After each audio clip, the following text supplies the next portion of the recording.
Kisah inspiratif pemuda miskin yang dihadiri pemakamannya oleh jutaan orang. Insinyur Solatya, sang pemuda miskin yang dihadiri jutaan manusia ketika dimakamkan. Suatu cerita yang menarik datang dari desa kecil nan sepi di Mesir bernama Tafahna al-Ashraf, distrik Midgemr, Provinsi Dakalia.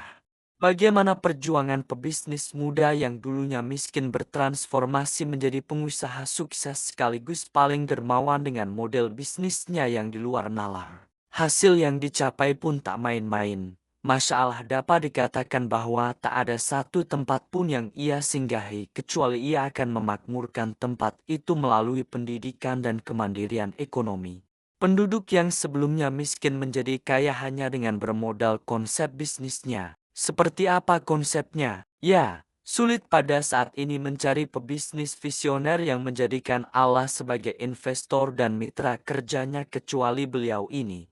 Seorang insinyur pertanian yang miskin bernama Sholah Atiyah berencana membangun bisnis bersama dengan 8 orang sahabatnya di bidang perkebunan dan peternakan unggas. Menurut penuturan Sheikh Prof. Dr. Mustafa Dasuki Kasbah, Ir. Sholah merupakan alumnus Universitas Al-Azhar yang pada masa pendidikannya hanya memiliki satu celana panjang. Lazimnya setiap bisnis tentunya tak lepas dari perkara modal, baik modal non-material lebih-lebih modal material. Mereka mengupayakan modal tersebut dengan cara menjual harta yang mereka miliki seperti tanah, perhiasan istri-istri mereka bahkan hingga berhutang. Setelah terkumpul mereka berniat mencari seorang investor lagi agar keuntungan usaha bisa dibagi rata sebesar 10% per orang. Namun ternyata mereka kesulitan mencari siapa investor ke-10 tersebut.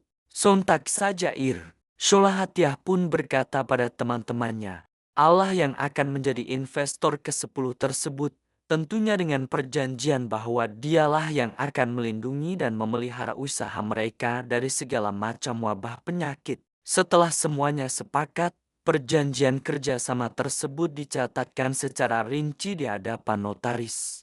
Masalah, perjanjian dengan Allah disusun secara lengkap hitam di atas putih. Tahun pertama berbisnis, keuntungan usaha yang didapat ternyata melampaui ekspektasi dan melejit tiada terkira. Pada tahun kedua mereka pun akhirnya bersepakat untuk melipat gandakan keuntungan kepada Allah hingga 20%. Bisnis yang semakin bertumbuh pesat berlanjut seterusnya hingga mereka melipat gandakan keuntungan yang akan diberikan kepada Allah hingga 50% pada tahun-tahun berikutnya. Keuntungan 50% tersebut direalisasikan dalam bentuk membangun sekolah mulai dari ibtidaiyah hingga aliyah SD SMA bagi penduduk setempat secara cuma-cuma alias gratis. Akibat keuntungan yang terus meroket, rencana mereka berlanjut dengan membangun Baitul Ma'al untuk mendorong pertumbuhan ekonomi masyarakat desa Tafahna al-Ashraf. Tak hanya itu Sholah dan kolega berupaya membangun Universitas Al-Azhar cabang Tafahna al-Ashraf. Izin pembangunan ini sempat ditolak pemerintah Mesir karena ketiadaan infrastruktur pendukung bagi mahasiswa. Mereka pun tak menyerah begitu saja. Sholah dan para sahabatnya kemudian mengajukan proposal pembangunan universitas beserta seluruh infrastrukturnya termasuk kereta api dengan biaya yang berasal dari kantong pribadi. Setelah pemerintah Mesir menyetujui, pembangunan dimulai dan makin hari kian tak terbendung. Pembangunan fakultas kedua, ketiga dan seterusnya terlaksana dengan lancar hingga asrama putra dan putri yang berjumlah total lebih dari 1.000 kamar lengkap dengan fasilitas rumah sakit yang kokoh berdiri di sekitar kampus tersebut. Seluruh biaya tiket kereta pun digratiskan untuk seluruh mahasiswa. Tak ada satupun mahasiswa yang terkendala secara finansial dalam menyelesaikan pendidikannya.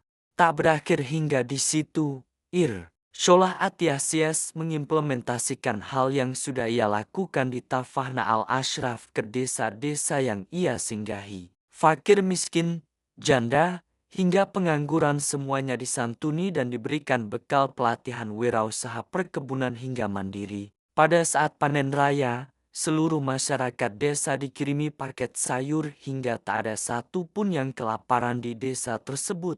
Pada hari pertama di bulan Ramadan, Sholah mengadakan iftar akbar dengan seluruh penduduk desa dari hasil kebun yang melimpah tadi. Akhirnya seluruh kemiskinan hilang, tak tersisa dari desa tersebut. Seluruh penduduk mampu mandiri, bahkan sudah berhasil mengekspor hasil kebunnya hingga ke luar negeri. Puncak dari bisnis ini adalah Sholah dan rekan-rekan sepakat untuk memberikan seluruh keuntungan bisnisnya 100% kepada Allah dengan satu syarat. Syarat itu ialah menjadikan Allah sebagai satu-satunya tempat bergantung dan berharap akan seluruh urusan dunianya. Masya Allah. Kini sosok yang menakjubkan tersebut sudah wafat pada 11 Januari tahun 2016 silam. Upacara pemakaman pun sungguh luar biasa karena tercatat dihadiri lebih kurang 1,5 juta peziarah.